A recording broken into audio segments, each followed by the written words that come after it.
Ignorer que tu es libre. Ceux-là qui adorent Jésus. Ceux-là qui veulent combattre. Ceux-là qui sont des victorieux. Bien-aimés, nous sommes à l'aube de quelque chose de merveilleux qui va se passer bientôt. Nous allons tous ensemble, je le dis, tous ensemble.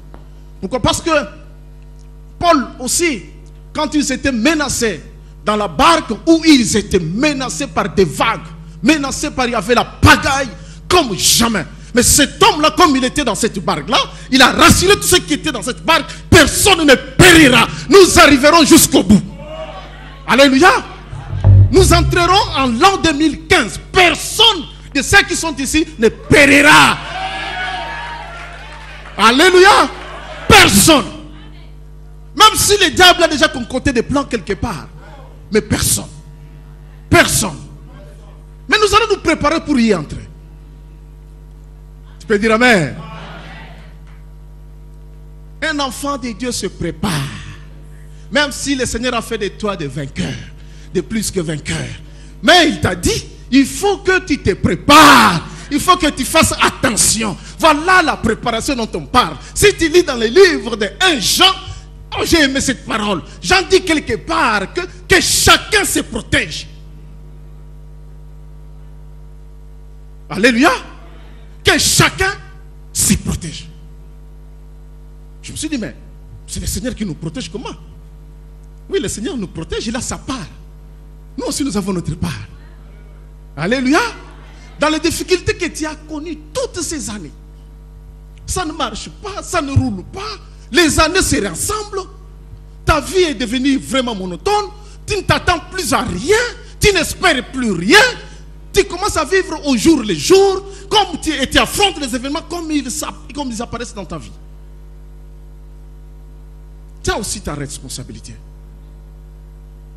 Parce que, j'aimerais te le rappeler, que tu le saches, le Seigneur a craché plein de promesses.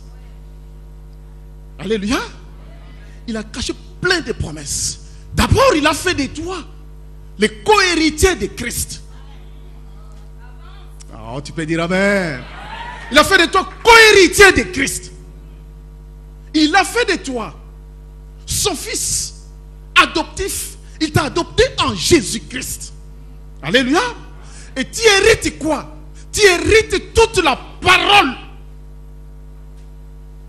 que lui-même, comme nous a parlé des sceaux, lui qui était capable d'ouvrir les sceaux. Alléluia. Et quand il avait vaincu, la Bible déclare qu'il a été installé à la droite de Dieu. Alléluia. Là où la Bible nous dit qu'il intercède pour nous jour et nous avons un avocat qui n'est pas de ce monde, qui est invisible. Parce que les choses se préparent dans l'invisible. Alléluia. Nous allons lire la parole.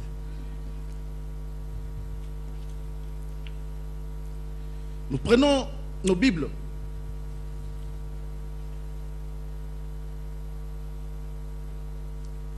Gédéon chapitre, excusez-moi, Juge chapitre 6.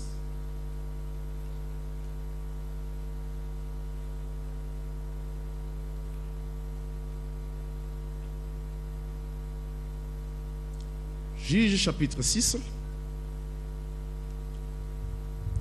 On va se mettre debout. Celui qui va trouver va nous les lire le plus vite possible. Amen. Papa, tu restes encore debout. Nous restons encore debout. Sauf si tu es malade, tu t'assois. Mais j'aimerais que tu sois debout pour que nous puissions honorer la parole. Nous allons lire dans le livre de 2 Rois. 2 Rois 4.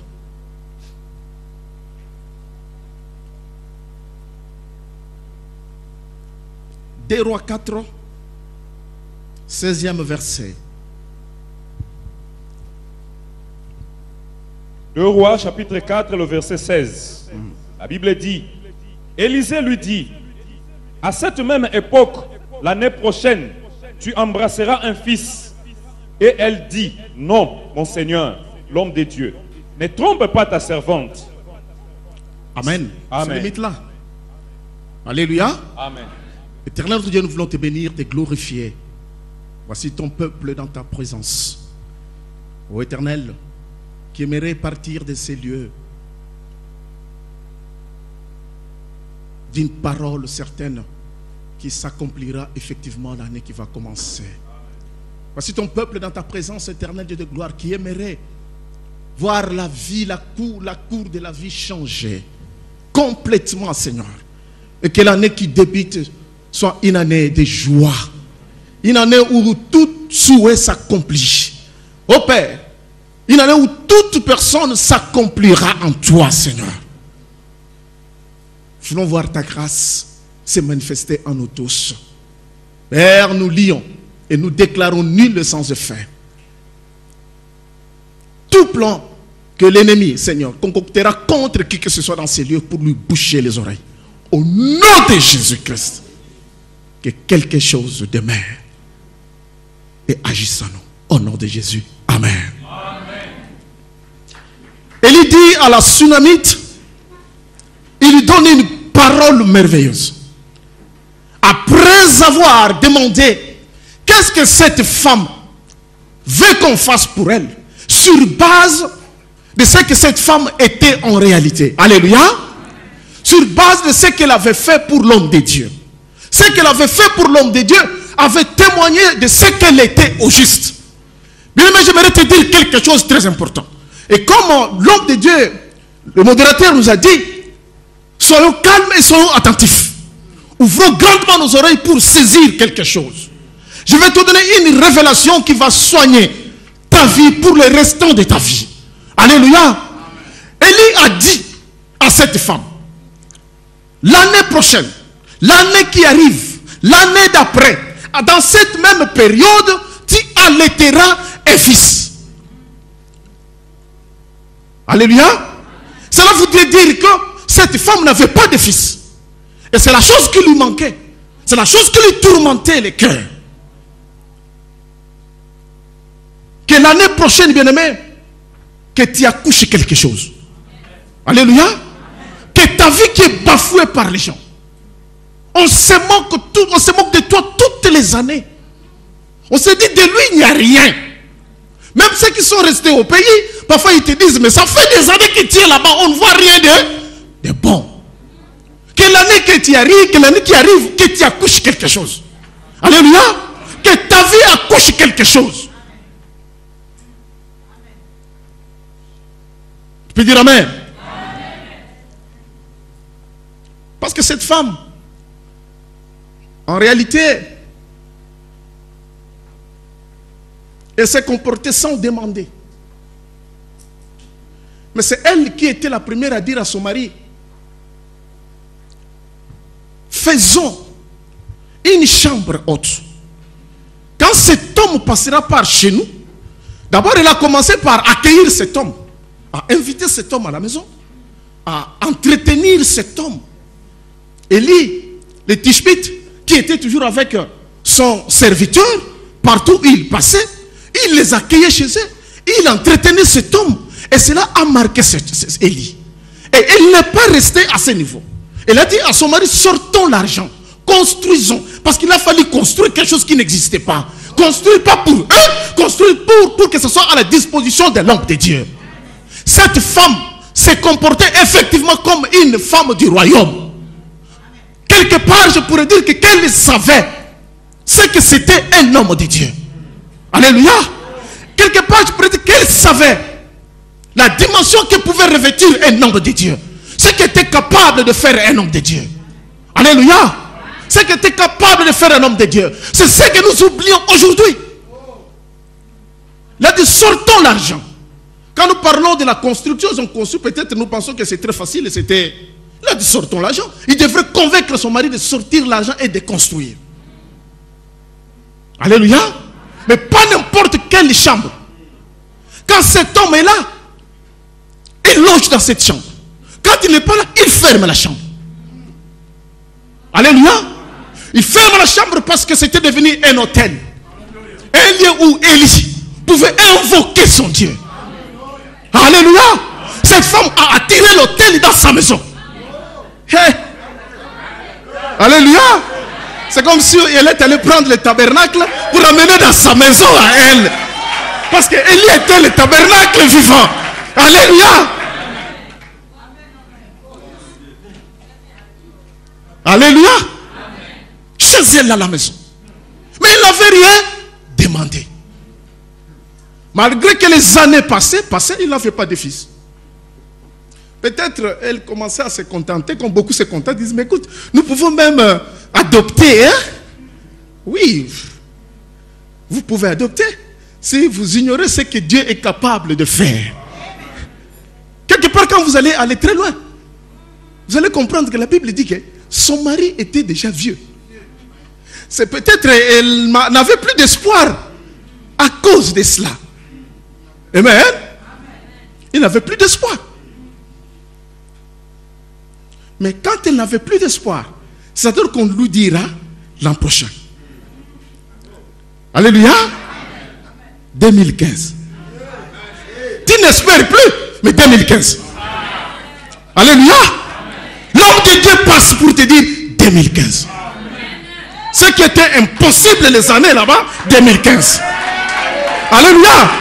2015. Alléluia. Bien-aimé, écoute-moi bien. Ce que j'aimerais te dire, que tu saisisses. Cette femme n'avait pas oublié ce qu'elle était. Elle était une fille du royaume. Toi, tu es l'épouse de Dieu. Alléluia. Le Seigneur a dit, il s'est acquis un peuple qu'il a appelé un sacerdoce royal.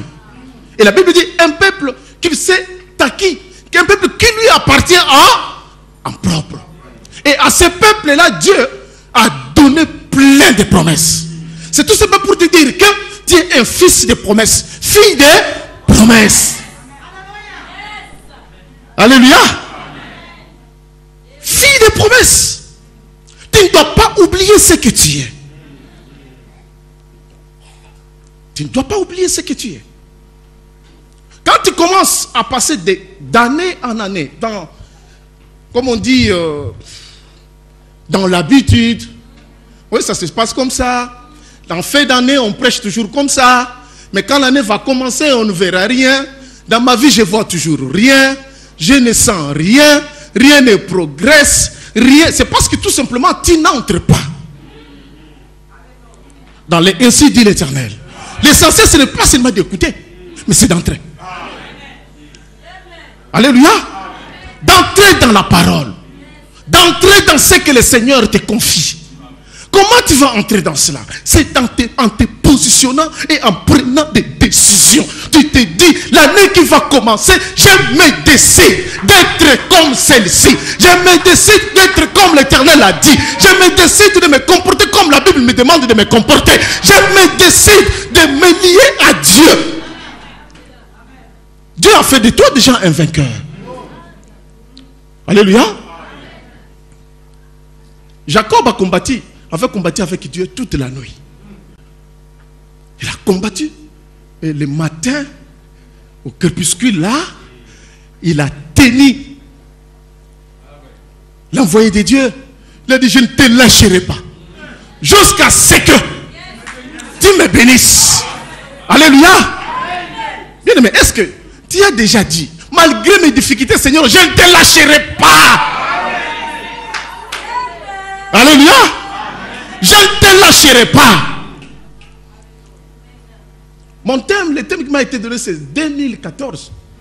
Lève-toi. Entre dans 2015, dans ton 2015. Non, non. Là, je parle du thème. Alléluia. C'est à toi de dire dans mon. Alléluia.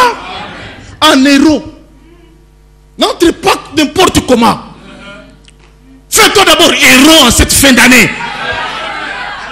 Alléluia. Et entre en héros. Et comment tu vas te faire héros? C'est en prenant la position par rapport à la parole.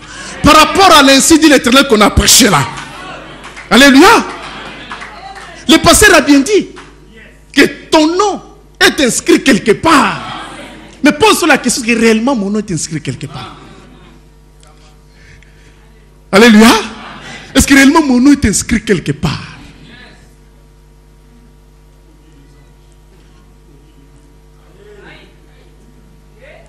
Cette remise en question, parfois nous ne la faisons pas. Est-ce que mon nom? Parce qu'il y a quelqu'un qui doute de toi quelque part. Satan, il doute de toi. Comme il doutait de Job. Dieu lui a dit, t'as vu mon serviteur Job? Dieu avait une autre connaissance de Job. Satan en avait une autre. Dieu lui dit, Satan lui dit, mais oui, je l'ai vu. Il est attaché à toi. Parce que tu le bénis, tu le soutiens. Si tu enlèves tout cela, on verra. Voilà la connaissance de Satan. Et il y a eu ce qu'on appelle en lingala tembe. Hein? C'est pas en français comment on va le dire, pasteur. Français, malam, yakoleka. Amen. Il y a eu opposition. Ils se sont opposés. L'image de Dieu pour Job, l'image de Satan pour Job. Qui a raison?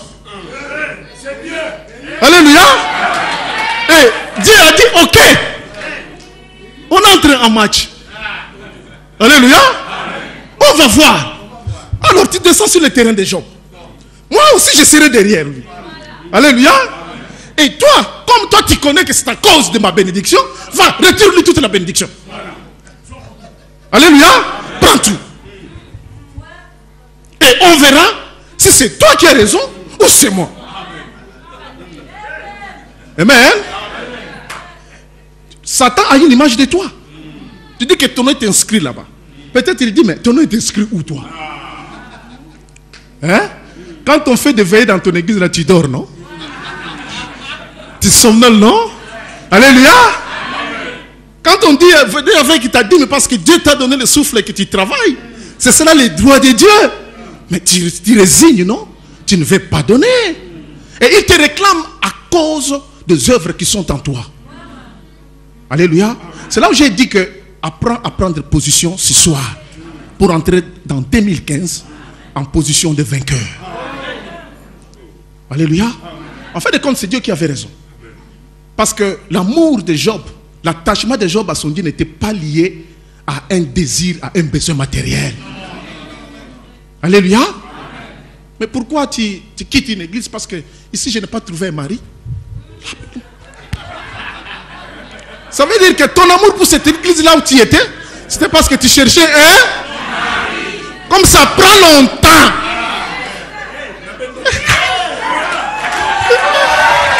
Alléluia. Comme ça prend longtemps, tu quittes. Si je regarde les raisons qui poussent les gens de changer d'église en église aujourd'hui, je rigole, je dis Seigneur. Parce que tu as un intérêt. Ce n'est pas Dieu qui t'intéresse. Parce que moi j'en ai vu. Et il reçoit même les mariages là. Et après il te dit, pasteur, mon père n'a pas dans une église.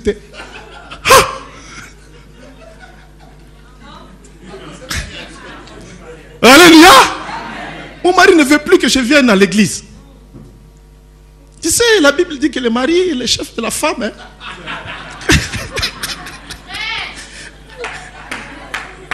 Alléluia. Tu commences à multiplier, à multiplier, à multiplier. Et il y a des gens qui se préparent comme ça pour aborder une nouvelle année en posture de rébellion devant Dieu, qui ne corrige rien, mais qui espère l'amélioration de leur vie par l'Éternel, de saisir les promesses de Dieu. Alléluia. Cette femme n'avait pas d'intérêt, mais elle savait ce qu'était homme de Dieu. Moi je vais te dire que tu es une fille de promesses, un fils de promesses. Le Seigneur a dit, voici je serai avec toi jusqu'à la fin de tout le temps. Je ne t'abandonnerai point, je ne te délaisserai jamais. Que tu sois dans la fosse au lion, je serai avec toi. Que tu sois dans la fournaise ardente, je serai avec toi. Alléluia. Que ça marche pas, je serai avec toi. Bien-aimé, accroche-toi à cela. Décide-toi. Dis Seigneur, je ne t'abandonnerai jamais. Et en fin de compte, Dieu n'a pas dit à Jacob, oui, tu seras béni, je te donne la bénédiction. Mais il dit à Jacob, tu as vaincu. Tu as vaincu les hommes, tu as vaincu Dieu. Alléluia. Et à cause de sa victoire, Dieu a fait de lui cette nuit-là un vainqueur. C'est pourquoi, bien aimé, je voudrais te dire, il faut t'acharner pour que Dieu fasse de toi d'abord un vainqueur. Avant d'entrer dans une année qui sera une année sabbatique peut-être pour toi, une année de gloire pour ton nom. Alléluia. Qu'il fasse de toi un vainqueur. Parce que les païens qui te tournent, qui te perturbent, bien aimé, sache qu'il n'héritera pas avec toi. Absolument pas. Alléluia. Sarah avait dit à Abraham, il dit, prends cette femme. C'est ma servante. Quand elle accouchera, je porterai ses fils. Ça sera comme mon fils. Peut-être c'est comme ça que Dieu avait prévu que moi, j'aurai un fils. Et je l'aurai au travers d'une servante. Alléluia. Abraham. Ah, j'aimerais dire au maman quelque chose de très important ici. Mais ça va venir. Abraham a écouté la voix de sa femme. Abraham obéissait à sa femme en toutes choses. En toutes choses. Abraham a pris cette femme et ils ont eu un enfant. Alléluia. Mais ce n'était pas ce que Dieu avait dit. Parce que les gens comprennent mal, n'arrivent pas à avoir l'intelligence de la parole de Dieu pour la décortiquer et la saisir, pour la comprendre et entrer dans les révélations. L'homme de Dieu nous a parlé des mystères de cette trompette. Un mystère, c'est quoi? La parole de Dieu est mystérieuse. Il faut la comprendre, il faut la saisir, il faut entrer en profondeur. Alléluia. Il faut entrer en profondeur. En fin de compte, quand Dieu dit quelque chose, il accomplit ce qu'il dit. Que tu le comprennes mal, que tu commences à vouloir aider Dieu pour l'accomplissement de ce qu'il a dit, mais ce qu'il a dit dans les termes près s'accomplira.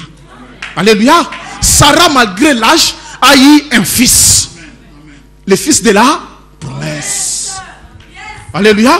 Alors c'est alors que Sarah revient vers son mari pour lui dire, chasse cette femme avec son fils. Et Sarah dit quelque chose de très important. Et pourtant il était le fils de son mari, le sang de son mari. Et par analogie, la Bible déclare, parce que quand il y avait, à l'époque, quand il y a un esclave dans la maison de son maître, quand il a des enfants, tout ce qu'il possède, ça possède à son maître. Ça veut dire que l'enfant était aussi l'enfant de Sarah. D'Abraham et de Sarah. Alléluia. Mais voilà Sarah qui se lève, qui dit, chasse cette femme et son fils. Parce que son fils n'héritera pas avec mon fils. Parce que mon fils, lui, il est le fils de la promesse. Mais lui, là, il n'est pas né sous la promesse de Dieu. Et il ne doit pas cohabiter avec mon fils. C'est la raison pour laquelle le Seigneur dit, bien-aimé, éloignez-vous de mon cœur. Parce qu'ils n'hériteront pas avec vous. Alléluia. Si tu ne fais pas attention, c'est celui-là, c'est mon cœur-là qui t'attirera sur son banc et que toi aussi tu deviens mon cœur. Parce qu'ils ne sont pas de la promesse. Ils ne vont pas hériter avec toi. Toi, tu hérites la promesse de la vie éternelle. Lui, il a hérité la promesse de l'enfer. Alléluia. Mais, bien aimé, qu'est-ce qu'il y a entre toi et la personne? Chasse ton fils. Chasse ce fils-là. Il n'héritera pas. Bien aimé, la Bible dit, Abraham a eu compassion de son fils. Et il a regardé. Il avait difficile, même s'il obéissait à Sarah, mais ça c'était une équation difficile à résoudre. Il dit, mais c'est mon fils. Pour Abraham, il le voyait aussi comme Isaac. Amen. Mais c'est tout simplement la promesse qui faisait la différence. Amen. Et voilà que Dieu intervient. Amen. Dieu intervient. C'est comme si, vous savez, parfois, non, il y a beaucoup de révélations. Hein. Il y a des gens qui disent que Dieu est amour, Dieu aime tout le monde. Mais laisse-moi te dire que Dieu n'aime pas tout le monde. Que Dieu te bénisse. Ésaü était dans le ventre de sa mère. avec l'autre. Mais déjà, voilà un petit fœtus comme ça, qui n'a rien fait, innocent, qui n'était même pas là par sa volonté. Mais la Bible dit Dieu a haï Ésaü. Qu'est-ce que ce fœtus avait fait de mal? Alléluia. Ça veut dire que Dieu n'aimait pas. Haïr, c'est encore plus fort. Ésaü a suivi ses frères. Il a suivi Ismaël. Jacob a suivi Isaac. Amen. Dieu l'a aidé, Dieu a connu le voie. Amen. Alléluia. Gloire à l'Éternel. Amen. Il a haï. Si Dieu te hait. Mais vous savez pourquoi Dieu? Si vous lisez la parole après, vous allez voir que Ésaü n'avait fait aucun sacrifice à Dieu. Rien. Ça veut dire que Dieu savait que je ne pouvais rien attendre d'Ésaü. Rien. La Bible déclare que nous sommes le royaume de Dieu. Nous, les royaumes. Les gens doivent voir Dieu au travers de nous. Là où Dieu règne, Dieu est roi, Dieu est souverain, c'est à nous. Parce que notre vie, c'est un royaume de Dieu où Dieu doit régner. Mais dans Ésaü, Dieu déjà avait vu qu'il n'y a rien. Toi, on te dit de donner la dîme, tu ne donnes rien. Tes offrandes, tu amènes quelques pièces des pièces rouges là, tu déposes tout juste en bas pour que ça ne fasse pas de bruit. Alléluia. Tu ne contribues pas à la vie de l'église. Dieu sait que tu ne sers à rien. C'est une réalité. Hein? Alléluia. Avec Caïn et Abel, c'était la même chose. Mais Dieu avait dit, donnez une petite chance à Caïn. Dis Caïn, non, ne fais pas ce que tu veux faire. Mais, arrange et je te regarderai aussi. Alléluia. Abraham a eu du mal à chasser ce fils. Il a eu du mal. Mais Dieu intervient, lui dit, Abraham, fais ce que ta femme demande de faire. Renvoie cet enfant avec sa femme. Dieu n'a pas eu même de compassion. Parce que vous allez voir que quand Abraham, comme la voix de Dieu s'est entremêlée à cela, il a exécuté. Le matin, Abraham se lève, il prend un morceau de pain avec, je ne sais pas moi, un gourjon d'eau. Hein, il met l'eau. Quelque chose, je ne sais pas s'il y avait combien de litres d'eau pour que cet enfant-là puisse aller affronter le désert. Bien, mais le problème, c'est que l'année arrive. Tu vas entrer dans cette année-là. Tu étais prémuni de quoi pour affronter cette année qui commence? Alléluia. Ismaël et sa maman n'avaient que un bidon d'eau. Un bidon d'eau. Avec la dureté du désert. Avec un morceau de pain. C'est là où nous avons vu quand ils sont arrivés quelque part, tout était fini. La femme attendait voir que l'enfant meurt. Avant, après qu'elle aussi meurt. Quels sont ces parents qui aiment son fils? Qui pouvaient renvoyer sa femme? Mais c'était aussi quelque part logique. Comment cette femme allait transporter, je ne sais pas moi, des litres d'eau dans le désert? C'était impossible. Il y a des gens qui entrent dans l'année qui commence, qui ne préparent absolument rien, qui entrent aussi avec un petit morceau de pain, avec un petit bidon d'eau comme ça. Et en cours d'année, déjà en février, tout est fini et c'est la galère. Alléluia! Le fils de la révélation. Nous allons finir avec ça. Israël a passé 7 années de souffrance. 7 années. Moi, je ne sais pas, tes années de souffrance dureront comment? Tant que tu ne prendras pas la décision. La bonne décision. Bien-aimé, nous sommes en train de te préparer d'entrer dans cette année qui commence en victorieux. En héros, que tu sois un héros. Avant le 1er janvier, que Dieu te consacre héros. Alléluia. Et pour être héros, ce n'est pas chez toi à la maison qu'on verra que tu es héros. Alléluia. C'est Dieu te verra héros dans son domaine. Alléluia. Que tu sois héros dans son domaine, dans son terrain, dans son territoire. Que tu sois que tu te fasses un héros. Et comme Jacob, que Dieu te dise, tu es vainqueur. Alléluia. Déjà dans le temps de la dispensation de Christ, le Seigneur nous dit que nous sommes de plus que vainqueurs. Mais c'est dans cet état que tu dois aborder une nouvelle année. Pose-toi la question, tu vas vaincre quoi? Ce peuple, 7 ans, ils ont souffert. Ils étaient devenus comme ne pas être un peuple de Dieu. Et le diable est assis sur leur tête en élevant des Madians, des païens, et qui trônaient sur le peuple de Dieu. Alléluia. La Bible déclare qu'il souffrait à telle enseigne que chaque fois qu'il cultivait quelque chose pour manger, les Madians là venaient et détruisaient tout. L'objectif de l'ennemi c'est quoi? C'est que tu manques même les justes nécessaires, que tu n'en ailles pas. Alléluia. Les Madians venaient parce qu'ils voulaient asphyxier Israël. Ils voulaient faire douter Israël. Ils voulaient qu'Israël se rétracte envers leur Dieu, qu'ils se posent la question, mais où est ce Dieu-là?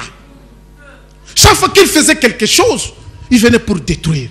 Bien aimé, le diable, il a élevé des hôtels partout. Hein? Contre ta vie, il a élevé des hôtels. Peut-être les gens ont des hôtels en Afrique contre toi et ils donnent des sacrifices pour que ta vie ici ne marche pas. Tout ce que tu fais, ils les détruisent la nuit. Alléluia. Ils amènent des sacrifices et des sacrifices. Mais toi ici, quel sacrifice que tu donnes à Dieu? Est-ce que tu as un hôtel réellement? Alléluia. Chacun de nous devons élever des hôtels chez nous à la maison où nous prions régulièrement. Dans les passages que l'homme de Dieu a lu, bien aimé, je n'ai plus le temps, mais il y a quelque chose qui m'a frappé quand je lisais là-bas. La Bible parle effectivement, comme elle a dit, de 7 anges, n'est-ce pas? Mais on dit qu'il y avait un 8e. Un autre ange qui est venu. Mais avec son chandelier, avec son propitiatoire. Il est arrivé. La Bible dit qu'ils ont rempli ces propitiatoires du parfum. Alléluia. Parfum de bonne odeur. La Bible déclare, toujours dans Apocalypse, qu'ils ont ajouté les prières des saints. Alléluia. Ils ont ajouté les prières des saints au parfum qu'ils avaient. Et ils montaient, la Bible déclare qu'ils montaient une odeur agréable à Dieu. Alléluia. Je me suis commencé à me juger là, dit Seigneur, est-ce que mes prières ont l'odeur de ce parfum? Est-ce que les anges recueillent au moins mes prières? Ou bien quand je me mets à genoux, le Seigneur dit abomination. Alléluia. Non, j'ai été jugé dans beaucoup de choses. L'homme de Dieu, j'ai dit merci papa. Que le Seigneur te bénisse. Alléluia. Dans beaucoup de choses. Et j'ai compris que pour entrer dans l'année qui commence, je dois mettre en ordre chaque chose, chaque point, chaque disposition de ma vie. L'épouse de Christ comprenait cela. Chaque chose en ordre. Si j'ai un problème avec qui que ce soit, qu'il me pardonne. Alléluia. Moi, je ne suis pas Dieu qui donne le ministère. Je ne suis pas Dieu qui élève des assemblées. Alléluia. Ça, c'est le Kamoulanza Menabananaï. Amen. Nous, on n'est qu'un simple instrument. Mais ce peuple-là, je finis par là, bien aimé, 7 ans de souffrance. Le diable détruisait tout. Parce qu'il t'est arrivé déjà, pas de soupçonner les gens, mais de voir avec tes yeux spirituels que l'ennemi est derrière toutes tes œuvres. Tout ce que tu entreprends. Maintenant, pose-toi la question. S'il arrive à t'imposer des années et des années qui se rassemblent, où il n'y a rien de bon dans ta vie, pourquoi il arrive à entrer dans ta vie pour faire cela? Parce que quelque part en toi, il y a des choses qui lui réclament, il y a des portes ouvertes, des fenêtres ouvertes, il y a des choses que tu ne veux pas consciemment prendre au sérieux. et tu ne veux pas prendre des décisions qui doivent s'imposer pour que ta vie s'améliore. Tu as écouté des prédications pendant ces Shabbats. Quelle décision as-tu déjà prise? Et qui a quelque part avancé ta vie, amélioré ta vie? Pose-toi cette question. Le peuple d'Israël a commencé à pleurer. Et la Bible déclare que les jours qu'ils ont crié vers l'Éternel, Dieu descend pour leur dire, vous là, vous, je vous ai sortis de l'Égypte, de la captivité. Je vous ai amené dans ce pays. J'ai accompli ma parole. Mais qu'est-ce que vous avez fait? Vous m'avez abandonné. Mais vous pleurez. Alléluia. Vous savez, c'est quand la misère atteint son paradoxe, hein, qu'on arrive à... On commence à chercher. Hein? On commence à s'accrocher à n'importe quoi. C'est là où les faux prophètes aussi s'élèvent. Chaque personne qui arrive, quand il dit une parole, tu sens que c'est ta parole. Peut-être que ce n'est même pas ta parole. Amen. Il m'a parlé. Tu t'accroches à quelque chose qui n'est pas de toi. Alléluia. Et nous avons commencé nous-mêmes à élever des dieux dans nos cœurs. On voit l'homme de Dieu comme un Dieu. On croit que sa situation dépend de lui. Oui, quelque part, ça dépend de la parole qui va sortir. Mais en réalité, en grande partie, ça dépend de toi. De ce que toi, tu vas faire des paroles qui vont sortir de cet homme de Dieu. Alléluia. Ça dépend de toi. Ça veut dire que tu es capable, c'est possible que tu te fasses vainqueur toi-même. Alléluia. En prenant une décision énorme ce soir. Et l'année 2015, moi je te dis, je prophétise, ça serait une année meilleure pour toi. Dieu a condamné son peuple. Dieu a condamné son peuple. Et dans cette condamnation, qu'est-ce que Dieu cherchait? Dieu attendait. Mais c'est en disant que Dieu attendait que son peuple prenne conscience, qu'il revienne vers lui et qu'il puisse faire partir, qu'il puisse sanctifier Israël. Tous les autels qui ont été élevés en l'honneur des autres dieux, l'oubli qu'ils avaient de leur Dieu, qu'ils puissent le mettre de côté, qu'ils se souviennent de l'Éternel Dieu des armées. Et de ce qu'il faut faire, il a fallu qu'ils se répandent, qu'ils prennent la décision, qu'ils disent à Dieu, Seigneur, nous revenons vers toi, vraiment consciencieusement, avec tout notre cœur. Quand ils ont fait cette promesse, c'est alors que Dieu envoya un ange, comme on nous a prêché. Il est allé trouver un homme. Il a dit, voilà, c'est toi que j'ai choisi maintenant, pour que tu sois celui qui va délivrer mon peuple de Madian. Alléluia. La grâce devrait tomber sur une personne. Vous savez, dans une église, Dieu fait faire grâce. Il te libère de tes souffrances. Mais ta grâce, cette grâce que tu reçois, est tombée sur la tête d'une personne qui vient t'annoncer la bonne nouvelle, qui vient te dire ce que Dieu a décidé de faire. Comme je suis en train de te dire que l'année 2015 pour toi sera une année différente. Alléluia. C'est une grâce que tu vas saisir ce soir, aujourd'hui. Alléluia. Si tu n'avances pas, tu vas avancer. N'est-ce pas, Dieu a dit à son peuple, vous irez dans un terrain, dans un pays que j'ai choisi pour vous. Mais il dit, dans ces pays-là, avec toutes les nations qui vont vous environner, vous serez la tête.